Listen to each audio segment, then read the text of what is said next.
La princesse Khéra de l'Empire Zaryan se tient dans la magnifique salle du palais impérial, son visage impassible alors qu'un autre prétendant s'avance, son exosquelette poli scintillant sous les lustres bioluminescents. Il s'incline profondément et commence son discours préparé, détaillant sa généalogie. Ses conquêtes et sa richesse captivent l'audience, mais Kalra reste indifférente, elle a déjà rencontré de telles démonstrations auparavant. Les guerriers, les scientifiques et les diplomates rivalisent tous pour gagner ses faveurs, mais aucun n'a suscité ne serait-ce qu'un minimum d'intérêt dans son cœur. Son père, l'empereur Vorin, observe depuis son trône élevé, ses yeux dorés se plissant alors qu'il scrute sa fille avec une impatience croissante. 12 prétendants se sont présentés devant elle aujourd'hui seulement, tous renvoyés sans la moindre considération. Son empire englobe d'innombrables systèmes. Son influence s'étend aux confins les plus reculés de l'espace connu, pourtant sa seule fille refuse de choisir un époux. Khéra expire lentement alors que le sutor continue son monologue, inconscient de son désintérêt.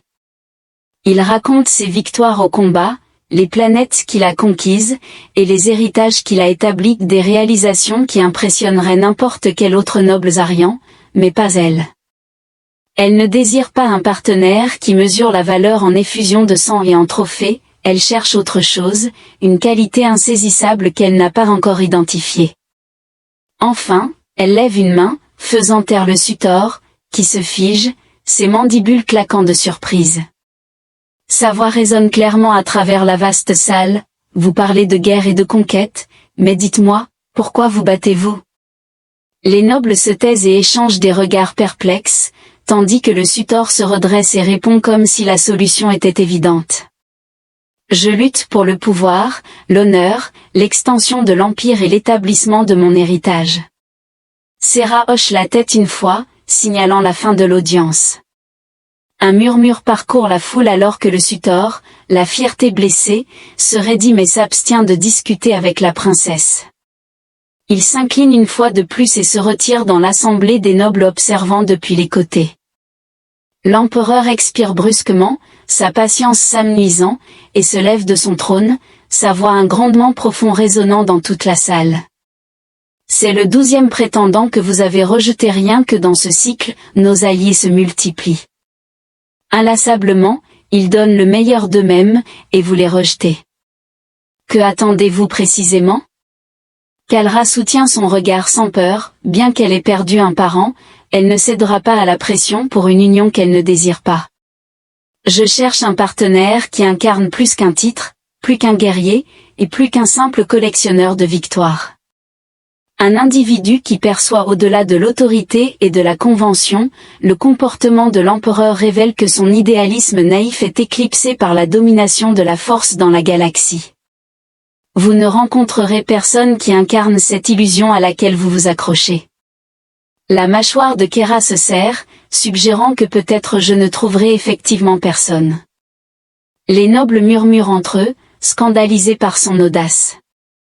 Cependant, avant que l'empereur ne puisse répondre, une voix résonne dans toute la salle, que chaque espèce et chaque monde de la galaxie se présente et démontre son mérite. La foule réagit avec étonnement. Le chancelier Oryx, le conseiller le plus digne de confiance de l'empereur, avance, ses robes cramoisies traînant derrière lui. Si aucun Zaryan, aucun noble allié, ni conquérant n'a satisfait les attentes de la princesse, étendons les épreuves à tous et voyons si quelqu'un peut prétendre à sa main. L'expression de l'empereur s'assombrit, mais il réfléchit aux paroles du chancelier avec attention. Serre elle-même lève un sourcil. Un décret est diffusé à travers le cosmos, lançant un défi à toute la galaxie. Ceux qui se considèrent dignes sont invités au palais impérial pour rivaliser pour la main de la princesse. Ainsi, la quête commence, traversant des systèmes solaires et attirant l'attention des espèces qui n'ont jamais osé s'aventurer dans la cour zariane. Parmi eux, sur une colonie humaine éloignée, un capitaine terrien solitaire parcourt la proclamation, et un sourire lent et résolu apparaît sur son visage, loin des palais opulents de l'Empire Zaryan, dans un avant-poste terrien rude. Le capitaine et la Monroe s'affalent dans une chaise en métal usé, l'écran holographique vacillant devant lui exhibant le décret impérial. Les mots flottent dans l'air, audacieux et implausibles. La princesse Zarian cherche un prétendant de n'importe quelle espèce, de n'importe quel monde, de n'importe quel être qui ose prouver sa valeur en entrant dans les épreuves. La nouvelle s'est déjà répandue rapidement dans l'espace humain, mais la plupart ridiculisent l'idée. Aucun humain n'a jamais été à égalité avec l'élite galactique, et peu croient encore qu'un jour quelqu'un pourrait capturer le cœur d'une princesse Zarian. Elias diffère de la majorité de l'humanité. Alors que les autres acquiescent à la position de l'humanité au nadir de la société galactique, il refuse fermement de se soumettre. Il se souvient de chaque affront, de chaque instance où les humains ont été jugés faibles, régressifs et primitifs. Depuis des années, la Terre et ses colonies ont tenté de gagner le respect, mais ont été constamment ignorées. Cependant, il perçoit maintenant une opportunité, un défi que personne ne croit qu'un humain puisse relever et c'est précisément pour cela qu'il est déterminé à l'essayer. La porte de la salle de commandement s'ouvre, et le lieutenant Kara Vasquez entre, les cheveux noirs tirés en arrière, les yeux perçants et dubitatifs comme toujours. En voyant l'écran holographique, elle secoue la tête, anticipant pleinement les pensées d'Ila. « Vous ne pouvez pas être sérieux, capitaine. Lézard. Les Yans préféreraient laisser un trou noir dévorer leur empire plutôt que d'accepter un humain comme le consort de leur princesse. » Desbleuas sourit en coin, se penchant en avant avec une lueur familière de rébellion dans le regard, renforçant la nécessité de les contraindre. Kara croise les bras, vous êtes conscient du résultat. Ils te rabaisseront, t'utiliseront comme un compte de mise en garde pour chaque animal jugé inférieur, et quand ils auront terminé, tu resteras insignifiant pour eux, simplement un autre humain. Elias se lève, sa voix calme et résolue. C'est leur perception, car personne n'a jamais démontré le véritable potentiel de l'humanité.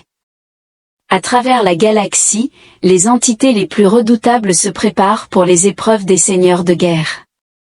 Des universitaires possédant des intelligences semblables à celles des robots, des entités conçues pour la perfection. Les vaisseaux spatiaux accélèrent vers la capitale Zarian, chacun de plus en plus sophistiqué et létal. Cependant, tandis qu'ils exhibent leur puissance, Ela adopte une approche différente, alors qu'ils dépendent de la technologie et de la supériorité génétique, ils s'appuient sur les forces humaines essentielles de l'adaptabilité et de la détermination. Le voyage vers la planète natale des Ariens est long et chargé de tension, le cockpit résonnant du rythme régulier des moteurs alors que la capitale royale apparaît à l'horizon. Une vaste métropole de tours cristallines et de dômes dorés flottant au-dessus d'un océan d'étoiles alors que son vaisseau entre en orbite, des responsables ariens le contactent, leur voix froide et arrogante, certifiant son identification avec un dédain à peine voilé à un humain, Sutor, le premier de l'histoire enregistrée. Lorsqu'AYA entre dans la grande salle du palais, la température chute parmi les assemblés. Les nobles, figures imposantes vêtues d'armures dorées et de soie resplendissantes, se retournent collectivement pour observer. Les murmures commencent dès qu'un humain perçoit l'arrogance de l'apathie. Kera observe depuis sa position, son expression méticuleusement neutre, mais quelque chose dans son regard perçant s'attarde sur lui plus longtemps que de raison. Elle a rencontré d'innombrables prétendants, mais aucun ne s'est comporté comme cet humain. Il ne s'incline pas comme les autres, au lieu de cela, il croise son regard, sa voix perçant le vacarme de la dérision. Je suis le capitaine Ala Monroe du cours expéditionnaire Terran, et je suis ici pour transmettre le message de manière claire, dépourvu des ornements raffinés employés par les autres, sans le poids de l'héritage des anciennes dynasties. Pour des raisons inexplicables à Kera, elle se sent captivée. La voix de l'empereur résonne depuis son trône, exhalant l'arrogance d'une espèce à peine évoluée au-delà de leur monde natal. Vous échouerez, humains, comme tous les autres ont échoué, et quand vous le ferez, votre peuple reconnaîtra sa position légitime. AS reste résolu, j'ai enduré des défis plus grands que les vôtres et continue de persévérer. À mon succès, la galaxie reconnaîtra que l'humanité ne peut être ignorée. Les lèvres de Khéra se contractent au coin, suggérant qu'elle pourrait sourire pour la première fois depuis le début des épreuves. Elle est intriguée par les résultats potentiels, tandis que les autres perçoivent un fou, elle reconnaît un individu qui défie leurs conventions. Dans un monde caractérisé par la prévisibilité, cette qualité le rend dangereux et potentiellement digne de son attention. L'épreuve inaugurale commence sous les soleils jumeaux ardents de l'arène Zarian, un immense colisée taillé dans l'obsidienne et orné de champs de force radieux. Des milliers de nobles et de spectateurs se rassemblent, leur voix formant un murmure continu d'anticipation et de mépris alors que les concurrents se rangent devant la figure imposante du maître des épreuves. Chaque participant doit vaincre un adversaire sélectionné par l'Empire, un examen rigoureux de force, de vitesse et de résilience. L'échec entraîne une disqualification automatique, et pour l'humanité, cela signifie une honte à l'échelle cosmique.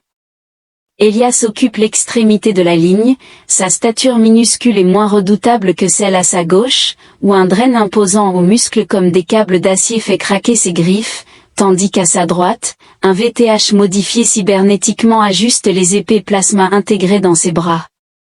Elias ne possède ni griffes, ni augmentation cybernétique, ni équipement de combat avancé, il compte uniquement sur son corps humain et le feu indomptable qui s'allume en lui, tandis que les autres concurrents à peine le reconnaissent, confiants qu'il sera le premier à succomber.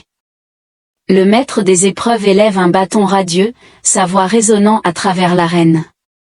Chacun d'entre vous affrontera le sentinelle de la colère, le droïde de combat le plus sophistiqué jamais construit par l'Empire. Il s'adapte, il apprend, et il persiste jusqu'à ce que son adversaire se rende ou succombe. Le public éclate en applaudissements alors que le sol tremble et que le premier sentinelle s'élève du dessous de l'arène, une construction colossale en métal noir poli, équipée de membres tranchants comme des rasoirs et d'yeux cramoisis lumineux. Un par un, les Sutu avancent, suivis par les Drahans. Laisse échapper un rugissement en chargeant. La force brute du sentinelle compromet son armure, mais la machine analyse rapidement ses schémas. En quelques minutes, il le contourne habilement, le projetant violemment au sol. Le VF, utilisant ses lames de plasma pour trancher l'air avec une plus grande vitesse, est contré alors que le sentinelle se recalibre, esquivant avec précision avant d'exécuter une frappe qui désactive son lien neural. À mesure que le moment d'Elias approche, un silence enveloppe l'arène, tous les regards dirigés vers l'humain qui ose occuper l'espace où les titans se tenaient autrefois. Sera observe depuis son siège, son cœur battant à tout rompre contre sa volonté. Pourquoi cet humain n'éprouve-t-il aucune peur? Pourquoi reste-t-il si calme? Alors que d'autres dépendent de la force ou de la vitesse, Elias s'appuie sur une alternative, la capacité de penser imprévisible. Le sentinelle se jette en avant dans un flou, ses griffes prêtes à frapper sa gorge. Elias pivote au dernier moment, évitant son attaque, plutôt que de l'affronter directement, il observe méticuleusement chaque mouvement et changement dans son équilibre. Pendant que les autres tentent de surmonter la machine, il cherche des vulnérabilités. Alors que le sentinelle se lance à nouveau, il se baisse, saisissant un éclat d'armure brisé du sol de l'arène et le plongeant dans une articulation exposée.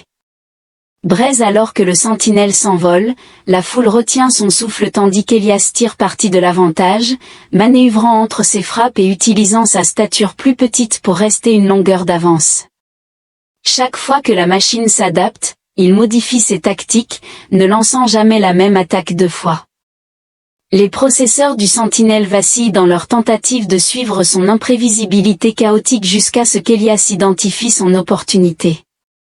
Il manœuvra la machine près de la périphérie de l'arène, où le champ de force résonnait d'une énergie brute, et avec un dernier risque calculé, il exécuta le FTS à gauche. Détourne à droite, utilisant l'élan du sentinelle pour le propulser dans le champ de force, ce qui entraîne une montée d'énergie parcourant ses systèmes au moment de l'impact.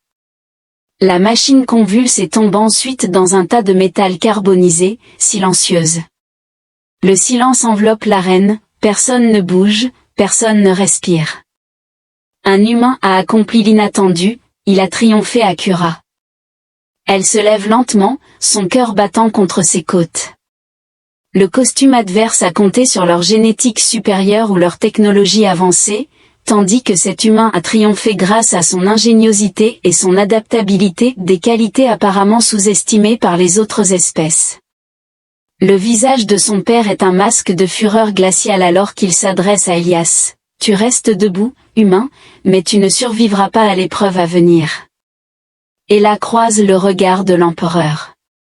UNF, d'une voix ferme et forte, affirma « Je ne suis pas venu ici pour survivre, je suis venu ici pour gagner. » Kera ressent une agitation sans précédent en elle, se demandant si sa véritable quête ne réside pas dans le pouvoir ou la perfection, mais dans la recherche de quelqu'un qui reste inflexible face à l'adversité. La deuxième épreuve se déroule dans la salle de l'éternité, un vaste labyrinthe dissimulé sous le palais Arian, ses murs se déplaçant et pulsant d'une énergie ancienne. Un vestige d'une époque où l'Empire était naissant et poursuivait encore l'acquisition du pouvoir, l'épreuve n'est pas de force physique mais d'intellect et de résolution de problèmes, de nombreux prétendants redoutent ce défi. Le labyrinthe est conçu pour dérouter même les esprits les plus astucieux, et ceux qui faiblissent peuvent y rester piégés indéfiniment. Elias se tient à l'entrée, ses muscles encore endoloris par la confrontation avec le gardien, mais son esprit reste vif et concentré. Les autres prétendants se moquent de lui en passant, pensant qu'un humain ne pourrait jamais traverser les innombrables pièges et illusions du labyrinthe.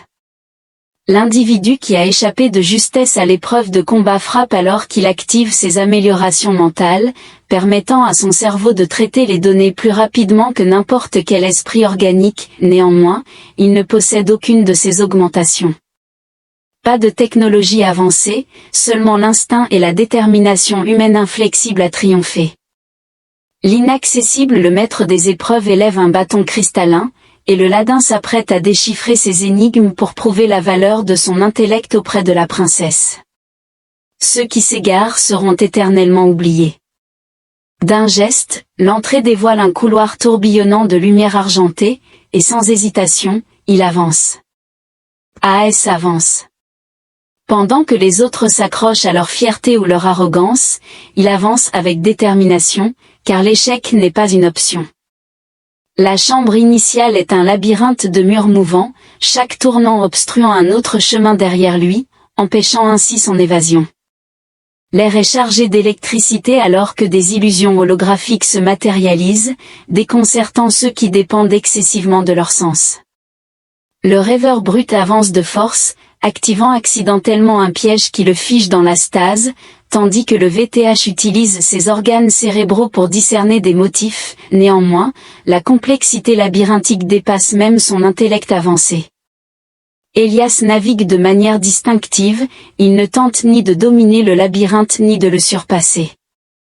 Au lieu de cela, il observe méticuleusement ses réactions, notant des altérations subtiles de la lumière et du son à mesure qu'il progresse dans une direction. Lorsqu'une porte se ferme derrière lui, il reste calme, écoutant attentivement et percevant une légère vibration sous ses pieds. En traçant la source, il découvre une plaque de pression dissimulée que les autres ont négligée. Un chemin nouveau se déploie devant lui. Dans la deuxième chambre, les murs sont ornés de glyphes sites anciens, chacun émettant une luminescence bleue surnaturelle. Une énigme destinée à évaluer les connaissances historiques, cependant, elle n'est pas contrainte par la langue, car la cognition humaine transcende la pensée rigide. Là où d'autres perçoivent des obstacles, ils discernent des motifs. Il examine les runes, identifiant des ressemblances avec les langues terrestres, et assemble des symboles qui correspondent aux constantes universelles. En entrant la bonne séquence, les salles. Un changement se produit, révélant une porte. Kera observe l'épreuve depuis la chambre d'observation, son cœur s'emballant à chaque pas qu'Elias fait. Elle a vu d'innombrables suitors entreprendre cette épreuve, tous comptant uniquement sur leur intellect pur ou une technologie avancée.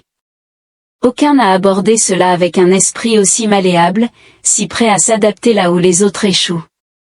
Pour la première fois de sa vie, elle ressent une lueur d'espoir que quelqu'un puisse vraiment comprendre le genre d'intellect et de compassion qu'elle désire. La chambre ultime est la plus périlleuse, avec un vide infini s'étendant devant elle, comportant des plateformes flottantes qui fluctuent de manière imprévisible. Le seul chemin à suivre consiste à anticiper les mouvements et à traverser sans succomber à l'abîme. Le Vert faiblit en s'appuyant trop sur ses processus neuronaux, qui sont incapables de déchiffrer le chaos. Inversement, Ella adopte une stratégie alternative, il s'abstient de tenter de prédire chaque mouvement et se concentre plutôt sur le rythme, percevant le schéma sous-jacent au milieu du chaos. Il fait confiance à ses instincts et saute sans hésitation. Finalement, il atteint le cœur du labyrinthe, un cristal flottant pulsant d'une énergie ancienne. Il pose sa main dessus, provoquant la dissolution du labyrinthe autour de lui et le ramenant dans la grande salle. Quiescence, il s'effondre alors qu'il se tient devant l'empereur et la cour, le premier humain à atteindre la chaleur. Serra se lève de son siège, sa voix ferme malgré son cœur qui bat la chamade. Vous avez réussi l'épreuve de la deuxième épreuve, humain, mais le dernier test révélera votre véritable valeur. Ella soutient son regard avec détermination. Quoi qu'il arrive ensuite, princesse, je l'affronterai, et je ne faillirai pas. Pour la première fois, Kera envisage si cet humain pourrait effectivement être exceptionnel. Un autre sutor révèle qu'elle a cherché la réponse depuis le début. La troisième et dernière épreuve est l'épreuve du cœur, un test non pas de force ou d'intelligence, mais de loyauté, de compassion et de sacrifice. Dans l'Empire Zaryan, où le pouvoir et la logique dominent, ces traits sont considérés comme des faiblesses. Les nobles observant depuis la grande salle anticipent l'échec des prétendants, car aucun être en quête de pouvoir ne privilégierait la vie d'autrui au détriment de la sienne. Néanmoins, cette épreuve déterminera tout. Elias se tient avec les prétendants restant dans une vaste chambre d'obsidienne polie, l'air vibrant d'une énergie latente alors que le maître des épreuves lève son bâton. L'épreuve finale commence. Chacun de vous doit faire face à un choix, se sauver et assurer la victoire ou se sacrifier pour un autre à un grand coup. Seuls ceux qui démontrent un cœur digne prévaudront. Alors qu'il se tient aux côtés de la princesse, le sol sous leurs pieds se déplace et s'illumine, révélant des portails scintillants qui attirent chaque concurrent dans leurs simulations respectives. Lorsqu'Ala ouvre les yeux, il se retrouve dans un désert désolé, le ciel est menaçant, rempli de nuages d'orage, et des éclairs zèbrent l'horizon. Au loin, il aperçoit un avant-poste de colonie en ruine, de la fumée s'élevant de ses débris. Alors qu'il avance, un cri d'enfant perce le vent, aigu et désespéré, faisant battre son cœur plus vite, car il réalise que ce n'est pas un simple test, c'est conçu pour le briser. Il découvre l'enfant piégé sous les décombres, sa petite silhouette tremblante alors que les flammes s'approchent. La voix du maître de l'épreuve résonne dans son esprit, vous pouvez l'abandonner et fuir avant que la tempête ne vous engloutisse, ou la sauver et affronter les conséquences de votre décision. Le vent hurle de manière sinistre, le temps presse. Le choix rationnel est évident, d'autres prétendants n'hésiteraient pas à l'abandonner. Cependant, Ella reste résolue. Il s'agenouille et commence à soulever les décombres, le poids oppressant écrasant chaque muscle, son corps en feu d'effort. Pourtant, il persévère, serrant les dents en libérant l'enfant, la berçant contre sa poitrine. Avec l'orage qui avance, le sol sous lui se fissure et se brise, révélant un chemin lumineux vers la sécurité. Cependant, le chemin est précaire et instable, et alors qu'il porte l'enfant, la foudre frappe dangereusement près, brûlant la terre tandis que le plan mortel de l'épreuve se ligue contre lui. Elias avance sans peur, chaque pas défiant l'instinct de survie. Lorsque le dernier tremblement de terre fracture la terre sous ses pieds, il sécurise l'enfant sur un sol stable avant que le rebord ne s'effondre, le plongeant dans l'abîme. Pourtant, il ne crie ni ne regrette sa décision, car l'humanité a toujours été caractérisée par la volonté de protéger les autres, quel que soit le sacrifice impliqué dans la grande salle. Kura observe les simulations alors que les autres prétendants choisissent l'autopréservation, laissant l'innocence à son destin. Cependant, l'image d'Elias dure plus longtemps que les autres. À la fin de sa simulation, le portail réapparaît, et à l'étonnement de toute la cour, il en émerge meurtri et ensanglanté mais vivant, l'enfant en sécurité dans ses bras. Les nobles éclatent de disbelief, personne dans l'histoire de l'Empire n'a jamais réussi à naviguer l'épreuve du cœur de cette manière. L'empereur se lève de son trône, sa voix froide et chargée de jugement, vous avez réussi les épreuves, humains, mais votre pleine compassion est une faiblesse, le sacrifice est une faiblesse. Aucun Aryan n'estimerait jamais de telles qualités. Élias avance, son corps en douleur mais sa voix reste résolue. Peut-être est-ce pourquoi aucun autre n'est jugé apte, affirme-t-il, car la véritable force n'englobe pas seulement la puissance, mais aussi le discernement de quand défendre autrui, même à un grand coup personnel. L'assemblée entière tombe dans un silence stupéfait. Le cœur de Kera bat la chamade dans sa poitrine, pendant des années, elle a attendu quelqu'un qui perçoive au-delà de la fixation de l'Empire sur la suprématie. Pour la première fois, elle le reconnaît devant elle, non pas chez le plus fort ou le plus intelligent, mais chez un humain qui a refusé d'abandonner une vie que les autres jugeaient indigne de salut. Sans demander la permission, elle descend du gaz, ses yeux émeraudes fixés sur Élias alors qu'elle se tient devant lui, toute la cour observant avec étonnement. Elle parle avec une conviction tranquille, tu n'es pas un imbécile.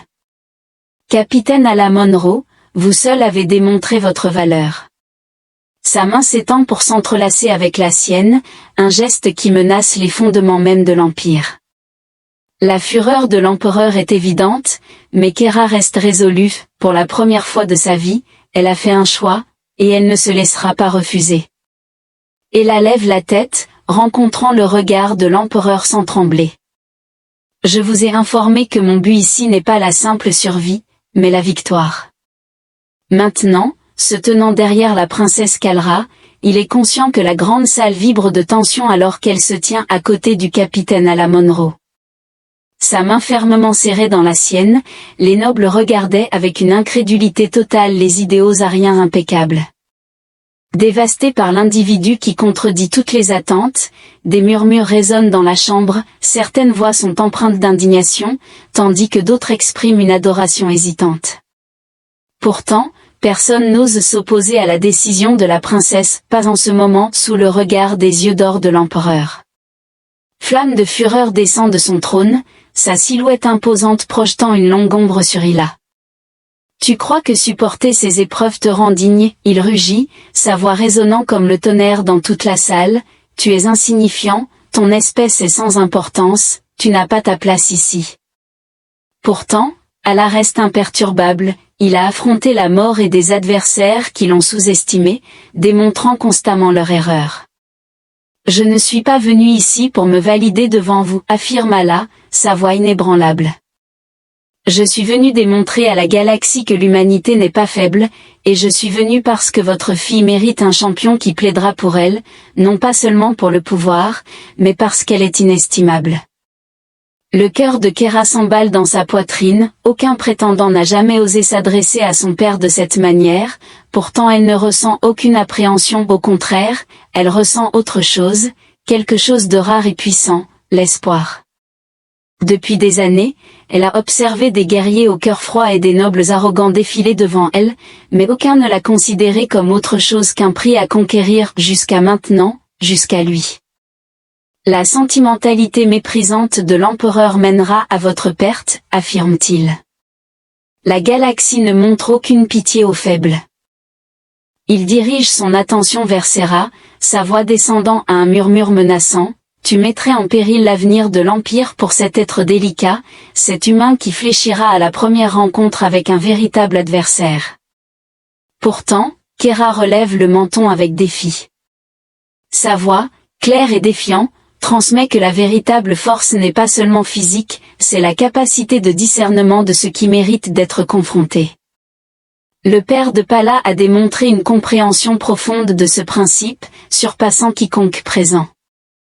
La cour est enveloppée d'un silence stupéfait, jamais personne n'a défié ouvertement l'empereur, pas même sa propre fille. La gravité de ses paroles reste palpable, et Élias sent le danger imminent. Il rumine, mais il n'a aucun regret, il comprend l'importance de ce moment, non seulement pour lui-même mais pour chaque individu à travers la galaxie. Le regard de l'empereur se fait plus perçant. Si tu oses me défier, alors fais preuve de ta détermination. Si l'humain survit au dernier rite, je permettrai ton choix. S'il échoue, il périra, et tu épouseras le prétendant de mon choix, le gaz noble. Aucun étranger n'a jamais affronté le rite ultime et survécu, c'est une épreuve réservée exclusivement aux guerriers ariens les plus redoutables. Une confrontation qui défie non seulement la compétence mais aussi la détermination à endurer face à des défis insurmontables. Elias s'avance résolument, déclarant le défi d'une voix aussi ferme que l'acier. Je ne suis pas arrivé à ce point pour reculer devant l'empereur sourire, néanmoins, il n'y a aucune chaleur, seulement la prise de conscience glaciale que l'humanité succombera à l'abîme, une lutte contre le vide. Une créature, connue sous le nom de la bête, est engendrée par l'obscurité de l'espace et est conçue pour dévorer toutes les formes de vie. Seule une personne, capable de le tuer seule, est jugée digne de se tenir aux côtés de la princesse Kera, dont le souffle est étouffé par le vide. La bête est un cauchemar redoutable, ayant pris la vie même des guerriers Xian les plus puissants, néanmoins, elle ne perçoit aucune peur dans les yeux d'Elias.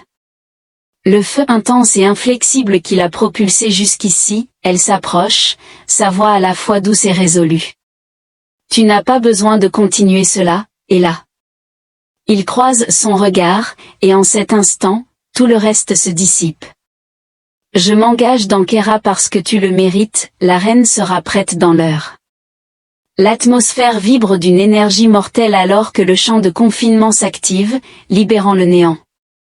La bête, une entité grotesque avec des membres noirs dentelés et des yeux qui brillent comme des étoiles mourantes, est observée par la foule avec un plaisir sauvage, impatiente de voir l'humain se faire démembrer.